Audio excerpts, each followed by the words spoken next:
boleh nggak apa-apa. Jadi nawal itu wudhu lillahi ta'ala cukup. Iya,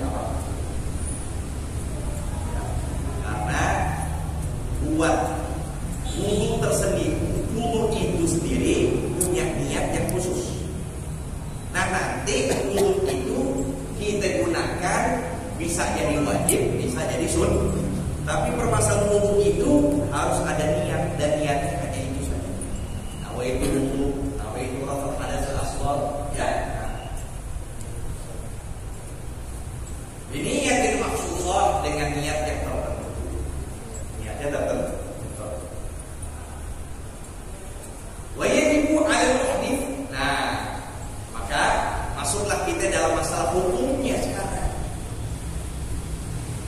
Jadi apa hukumnya berwudu? Bisa jadi wajib, bisa jadi sunnah. Jadi wajib bagi siapa? Idza arada sholatan. Jadi wajib kalau memang ingin sholat. Jadi wajib kalau ingin sholat.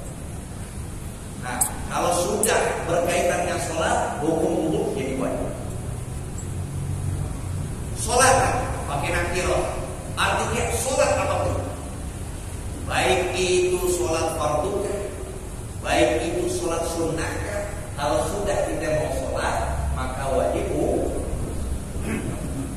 Berarti menunjukkan bahwa tidak diterima sholat seorang tanpa wudu, sebagaimana riwayat Imam Muslim, la yaqbalullahu sholatan bila tahwin. Tidak Allah terima sholat tanpa adanya bersuci. Tapi kita ketika ingin sholat, kita tidak dapetin air dan tanah. Gimana hukumnya? Maka di sini wajiblah kita menghormati waktu. Tetap kita sholat. Tetap kita sholat. Seperti kita di perjalanan jauh, atau kita lagi di kereta, mungkin air tidak ada, dan juga wudu atau tanah tidak ada. Masuk waktu sholat, kerjain. Nah, dikerjakan waktu sholat tersebut dengan 4 syarat. Pertama, dia sholat harus fardu, nggak boleh sholat sunnah. Ini nggak ada wudu nih, nggak ada wudu, nggak ada tayammum. Dia ngerjain sholat tanpa wudu, tanpa tayammum, tapi ketika masuknya waktu sholat wajib dikerjakan. Itu yang pertama. Dia ngerjain hanya sholat fardu. Yang kedua, yang dia harus lakukan bahwa ketika lagi sholat, kalau dia dalam keadaan berjanabah, nggak boleh baca selain Fatihah. Nggak boleh baca selain Fatihah. Kalau dia berjanabah, udah tetap sholat. Sekalipun tidak ada air, sekalipun tidak ada tanah. Tapi bagi dia yang berjanabah ada sesar, maka ketika sholatnya tidak boleh membaca selain Fatihah.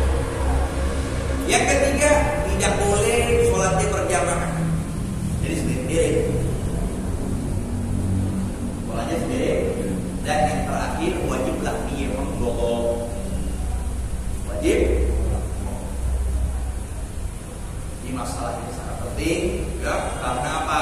Inilah yang kita takutkan. Pertama kali yang akan ditanya seorang di akhirat adalah sholat. Awwalu ma yuhasabu bihi al-'abdu yawmal qiyamati as-shalah.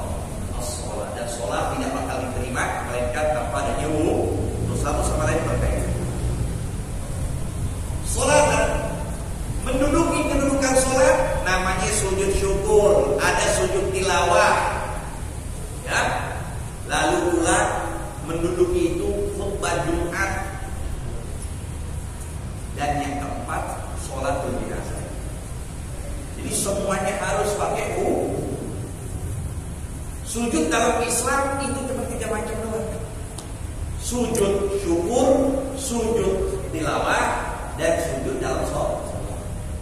Selebihnya itu tidak dikatakan sujud kepada Allah. Bahkan kita sholat, kita sujud tanpa ada sebab, hukumnya haram. Sujud tanpa sebab, tiba-tiba dia yang banyak selepas sholat orang langsung sujud apaan? Iya mah begitu banyak. Langsung bisu, nggak ada sebab. Iya, lain hal kalau memang dia pas lagi sujud baru keluar warisannya.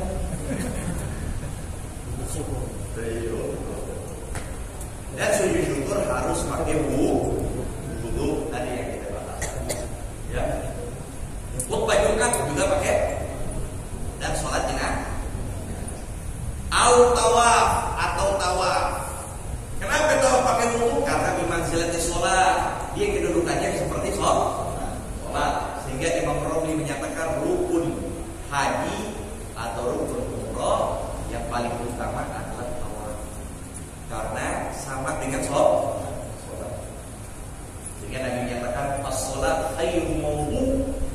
Sholat itu sebaik-baiknya diwajibkan, wala yuhafidul wudu' illa mu'min. Dan tidaklah menjaga betul-betul dalam wudu melainkan dia yang beriman kepada Allah. Awas al-mushaf, menyentuh. Apa itu mushaf? Mushaf nggak yang harus kita tahu 30 juz tidak. Sekalipun beberapa ayat yang kita pakai untuk membaca.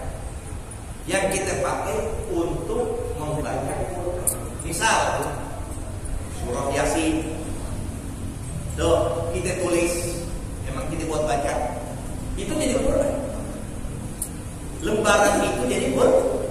Enggak harus yang tercetak 30. Surah ayat kursi kita pakai buat kita baca. Atau ada ayat-ayat yang lain, ya. Kita pakai. Maka di situ hukumnya seperti Al-Quran. Maka menyentuh tidak boleh melainkan dengan berwudu. Melainkan kalau kita menyentuh Al-Quran tersebut, ya, dalam kita menaruh misalnya sesuatu, ya. Seperti apa contoh? Seperti yang kita bicarakan dalam Al-Quran, tafsir misalnya juga contohnya. Tafsir, kalau tafsirnya lebih banyak dari Al-Quran, maka boleh kita sentuh dan kita bawa. Tapi kalau tafsirnya lebih kurang, maka tidak boleh. Itu hukumnya seperti Al-Quran. Dan pula tafsirnya bukan seperti tafsir yang saat ini. Al-Qurannya ayatnya tercetak begini. Wah, kalau dia seperti ini, ayat Quran semuanya di bawahnya adalah tafsir, itu namanya Al-Quran juga. Ada kan di tafsir? Itu model begitu banyak. Jadi Al-Quran satu baris dan satu lembar. Di sebelah kanan, kiri atau bawah itu penjelasan. Itu Al-Quran namanya, bukannya tafsir. Kalau tafsir terpecah. Jadi alif lam mim penjelasan aksor. Dzalika penjelasan aksor. Hudan penjelasan aksor. Nah, itu yang namanya tafsir yang benar itu. Tapi kalau tafsirnya satu, ya, ini ayat Quran dalam satu lembar, lalu sebelah kanan kiri juga tafsir, itu namanya Al-Quran. Wah, masuk mushaf. Nah, ini menyentuh Quran. Tapi kalau membaca bagi mereka yang hadas boleh kan? Boleh. Mereka baca Quran dalam keadaan tidak ada wudu, boleh buat mereka. Yang tidak boleh berjana apa? Kalau dia dalam keadaan punya wudu, dia baca, dia nggak ada wudu, dia baca Quran. Itu juga. Au hamlahu atau membawanya tidak boleh. Nah, membawanya kalau dia bawa dengan Quran itu sendiri, posisi dia berhadas. Tapi kalau dia membawa Al-Quran, di atasnya dia taruh sesuatu barang, lalu dibawa. Dia ditaruh misalnya jarum, pakai sekali kecil, ya, dapat Samsu ditaruh. Kurang ajar tuh namanya, pelecehan. Dia taruh misalnya sesuatu misalnya, ya, yang suci. Dibawa itu Al-Quran. Tujuannya dia bawa berdua. Niatnya membawa dua-duanya, Al-Quran dan jarum atau apa. Maka ini menurut Imam Romli sah. Dan Pak Wudu. Jangan wudu. Iya sih. Ya.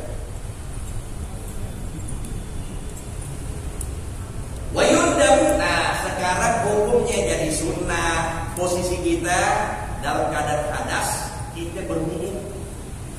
Tadi kan hadas jadi wajib berwudu ketika mau sholat, tawaf, ya. Nah sekarang ini sunnah untuk kita sekalipun enggak kita tidak berwudu aja jadi apa. Di antaranya aklan au syurban.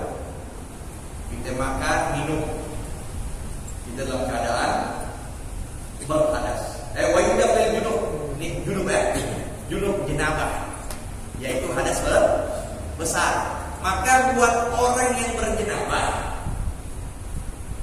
orang yang wajib mandi hadas nah, untuk dia yang berjenabah sunnah berwudu ketika aklan au syurban, makan minum. Ketika makan minum, maka dianjurkan bagi mereka berjenabah untuk berwudu. Lalu wudunya gimana? Niat hadas kecil. Nggak bisa dia niat tohara di sholat atau niat wudu. Dia niat nawaitu rafa'al hadas asghar, aku niat mengangkat hadas au nauman, atau tidur. Ketika kita lagi berhubungan sama istri kita, lalu kita ingin tidur, jangan tidur dulu. Jangan langsung nggak ada bedanya sama hewan tuh. Habis hubungan langsung sekalipun tidak mengapa kita lagi tidur, tapi dikhawatirkan di situ ada gangguan jin yang bisa membahayakan jiwa, maka dianjurkan dan disunahkan untuk kita wudu. Wudunya apa niatnya? Nawaitu rafa'al hadatil asghar. Nah, dan hanya wudu inilah yang tidak membatalkan sebab-sebab yang membatalkan wudu. Makanya disebut dalam teka-teki dalam masalah ini lana wudu la yanqudu syai'un min nawaqidil wudu. Kita punya wudu yang tidak membatalkan sesuatu apapun dari hal-hal yang membatalkan wudu. Apa itu? Wudunya orang yang berjenabah buat tidur. Itu dia. Maka tidaklah dia batal apapun melainkan ketika dia berhubungan atau dia dapat jenabah yang lain.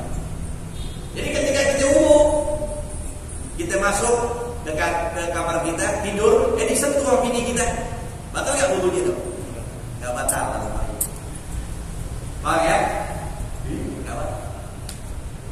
Sehingga dalam ucapan dari para ulama, idza sa'alta wudu'an la yanquduhu syai'un illa al-jima' wudu'un naumi lil junub. Jika engkau bertanya apakah ada wudu yang tidak membatalkan sesuatu melainkan jima', yaitu melakukan hubungan lagi, maka jawabannya wudunya orang yang junub untuk apa lagi tergantung niatnya. Maksudnya kan kalau niat itu kan macam-macam kan. Kalau namanya nawaitu tohara dari sholat udah jadi tuh. Nawaitu rafa'al hadasil asghar sama juga. Iya. Kan niat kan macam-macam kan, ada tujuh ya. Kan. Karena kalau kita nawaitu tohara li sholat, berarti dalam hal ini hadas besar kita sudah tidak ada. Cuma kita miliki hadas kan? Karena sholat di antara syaratnya harus suci dari hadas kecil dan hadas besar. Nah, kita berwudu niatnya aku niat untuk bersuci dalam sholat. Berarti dalam hal ini hadas besarnya memang sudah tidak ada. Yang ada dia sekarang lagi mengangkat hadas kecil. Nanti kita baca nawaitu rafa'al hadasil asghar. Kalau dalam tidur, ya mau tidur lagi ketika kita hubungan, karena ketika hubungan kan hadas besar kita punya. Ya, dan tidak terangkat melainkan wajib mandi. Nah sekarang kita mau tidur, maka niat nawaitu rafa'al hadasil asghar. Maka ini di antara sebab yang tidak membatalkan wudu. Kita mau tidur disentuh sama bini kita, batal gak wudu? seperti di antara hanya wudhu itu saja. Karena tujuan kita buat tidur. Ya, itu yang pertama. Terus kalau kita tidak mau wudhu, nah maka Al-Habib Ahmad bin Hasan Al-Qas di kitab Tadhkirun Nas menyatakan kalau memang tidak mau wudhu dan kita lagi malas, maka bolehlah kita taklid mazhab Abu Hanifah yang membolehkan tayamum dengan debu yang ada di tembok. Lagi malas tidak mau wudhu, aduh, ya udah ada tayamum. Karena tayamum juga dari perantara bersuci, sehingga kita tidur dalam keadaan bersuci, bukan dalam keadaan berjamaah. Jadi terjaga. Sehingga disebutkan di kitab Zuhud karena Nabi Sallallahu Alaihi Wasallam idza waqa'a ba'da ahlihi fakasala an yaqum daraba yadahu al-qa'imi fatayammam. Adalah Nabi ketika berhubungan kepada sebagian istri beliau, lalu beliau merasa tidak mau untuk berwudu, maka beliau pukul tembok, lalu beliau bertayamum. Maksudnya beliau lakukan tayamum. Itu dibolehkan dalam mazhab Abu Hanifah dan bisa dilakukan. Ya. Lalu selanjutnya awwat. Nah, juga dianjurkan pula wudu ketika kita ingin melakukan kedua kali berhubungan kepada istri. Masya Allah, kalau ibu udah lihat nih, ya, pengen gak sekali, pengen gak sekali. Nah, kalau begitu sebelum kita hubungan maka kita wudu dulu. Sehingga riwayat Imam Muslim menyatakan idza ata ahadukum ahla fa arada an yaqut falyatawaqqaf bainahuma wudu'. Jikalau telah mendatangi salah seorang di antara kalian istrinya lalu menginginkan kedua kali kembali lagi, maka hendaklah dia berwudu. Ya, riwayat Imam Hakim menyatakan fainahu aksyad lillah. Karena yang demikian itu manfaat wudunya lebih tambah semangat lagi, lebih hebat lagi dari yang pertama. Nah, maka wudu itu jadi sun. Wal afdal, dan lebih utama an yatawadda li kulli shalah, bahwa dia berwudu pada setiap sholat. Nah, kayak kita tadi sholat maghrib, lalu mau sholat wudu. Nah, wudunya apa itu namanya? Iya, kalau memang posisi kita dalam keadaan tertangkap hadas kecil, berarti wudunya namanya tajdid, memperbarui. Nah, dalam wudu memperbarui, maka di sini tidaklah kita niatnya rafal hadas asghar atau nawaitul wudu, karena wudunya sudah terangkat, hadas kecil sudah terangkat. Jadi niatnya nawaitu tajdid dan wudu. Itu aja. Nawaitu memperbarui, aku niat memperbarui wudu. Maka berbeda orang yang tajdid wudu dengan orang mengangkat hadas kecil. Kalau orang yang berbaru wudu, dia boleh memakai air sekalipun airnya mustakmal. Ini airnya mustakmal, kurang dari 2 gelas, ya kan? Itu air mustakmal kita pakai untuk memperbarui wudu. Maka sah. Jadi nggak pakai. Jadi wudu nggak pakai. Sunnah. Pakai air yang mustakmal, iya.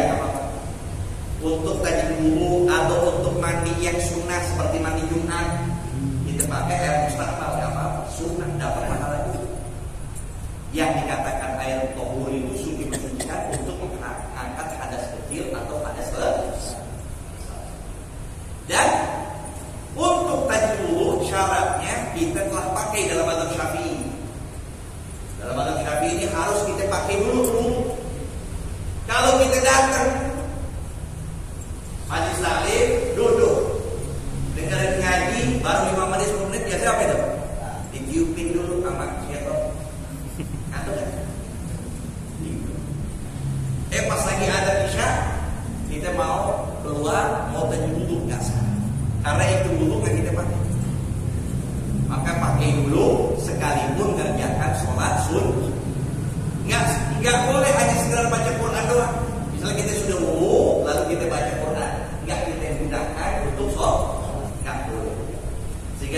disebutkan kata-kata yuridul wudu in shalah fardhatan atau sunnatan atau dipakailah itu wudu untuk sholat baik yang fardu atau yang sunnah muakkadah atau yang sunnah mutlak.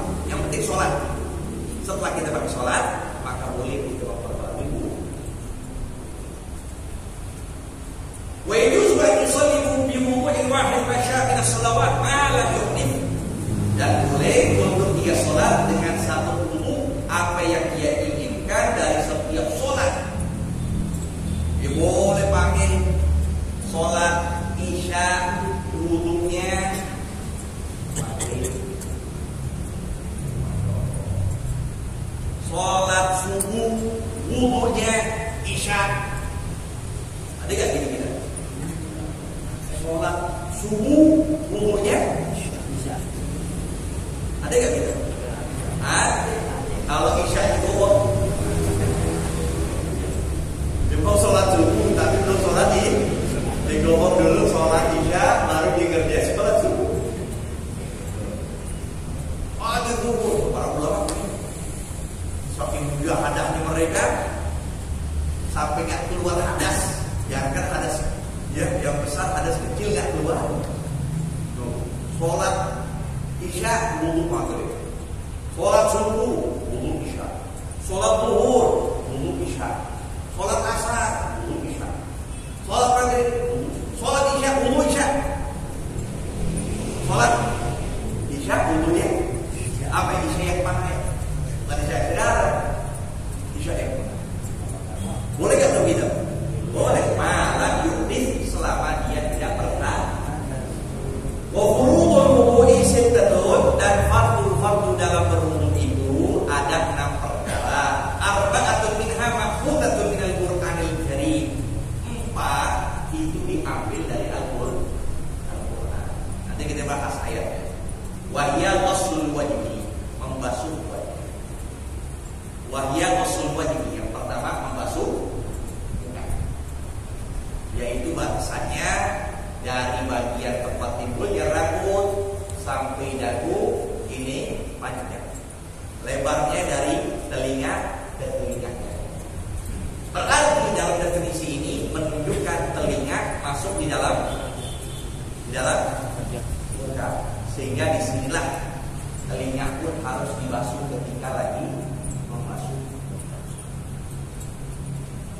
Harus kena, sekalipun sedikit, nggak harus semuanya, sekalipun sedikit kena itu, karena dia masuk di dalam muka. Wakosul yadin, kedua tangan dibasuh. Arti basuhan mengaliri, dialiri. Beda dengan musab, cukup dengan basah saja. Wamasuh, usap, usapnya kepala. Wakosul rijlin, dan membasuh kedua kaki. Kalau Allah Ta'ala, nah inilah firman Allah yang berkaitan dengan 4 anggota yang wajib kita basuh di dalam berwudu. Idza qumtum ila shalat, jika kalian ingin mengerjakan salat faghsilu wujuhakum, maka basuhlah muka. Arti muka itu semuanya dibasuh. Ya, apa yang ada dalam muka, dari rambut-rambut yang ada dalam muka wajib dibasuh. Rambut dalam muka itu banyak, ada sampai 20. Sebagian fuqaha menyatakan sampai 20. Nah, itu harus dibasuh, melainkan buat saja jenggot yang lebat dan cabang alis yang lebat. Kalau memang dia lebat, tidak perlu dibasuh, cuma hanya disela-selakan dengan tangan kanan dan jenggotnya lebat, tidak kelihatan dagingnya. Ketika kita lagi ngobrol 1 meter lah kurang lebih. Nah, kalau jenggotnya cuma cukup ya, sekedar doang, 3 helai rambut, 4 cukup syarat doang, ya, maka di sini dia wajib membasuh. Begitu pula cabang juga. Famsilu wujuhakum wa aydiyakum ilal marafiq, sampai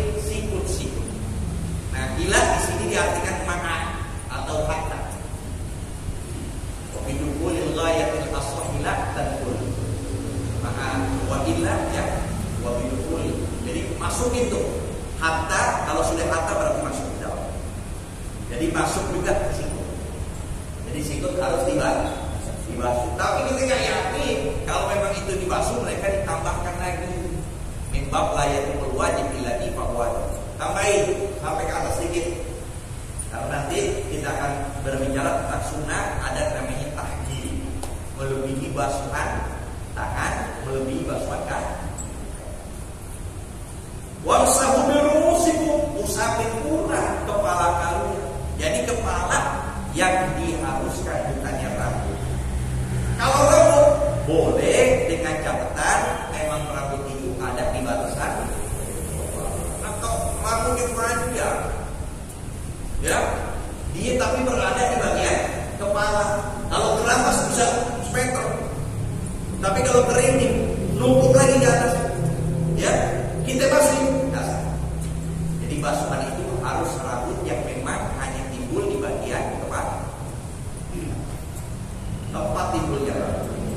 Lalu bagian kepala ini lebih utama kulitnya ketimbang rambut, masyarakat, karena wamsahu birusikum, usapin kepala kalian, yaitu kulit dari kulit kepala.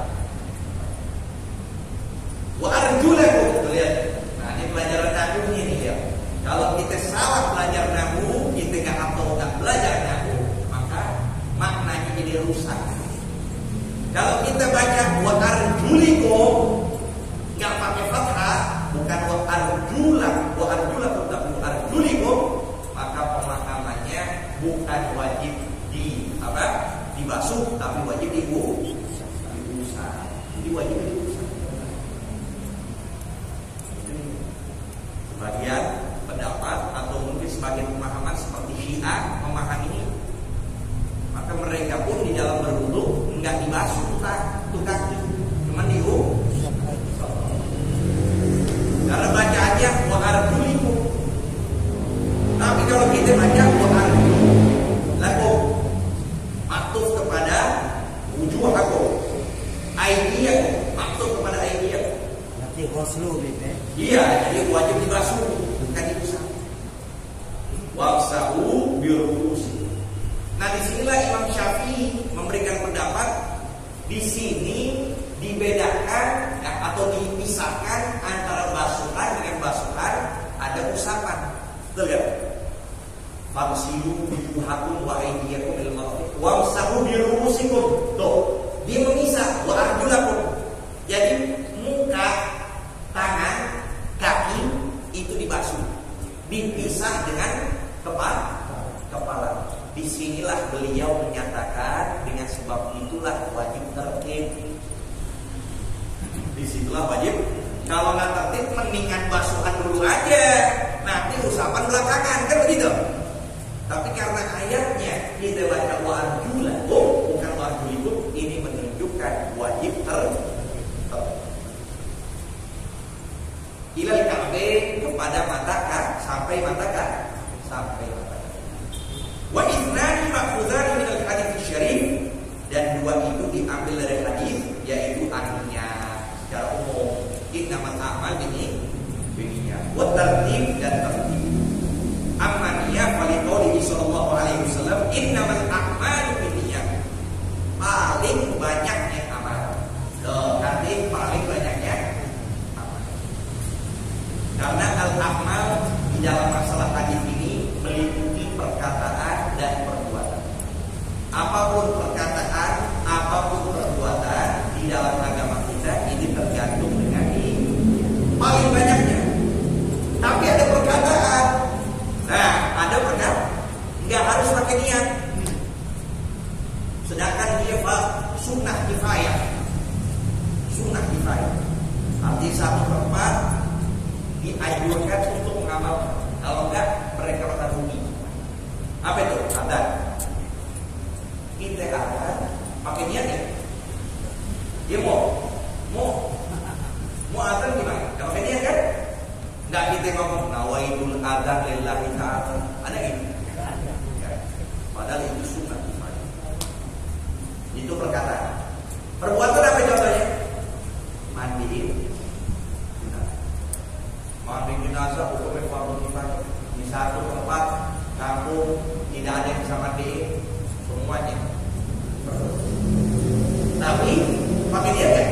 pas lagi mandi? Nggak ada niat dia ngomong, aku niat memandikan mayit karena Allah. Fardu kifayah, kayak soal jenazah kan pakai niat, tapi mandi jenazah. Ya, jadi nama di sini kita artikan bukan hanya saja, tetapi paling banyaknya amal yaitu mengikuti perkataan dan perbuatan. Sampai sini.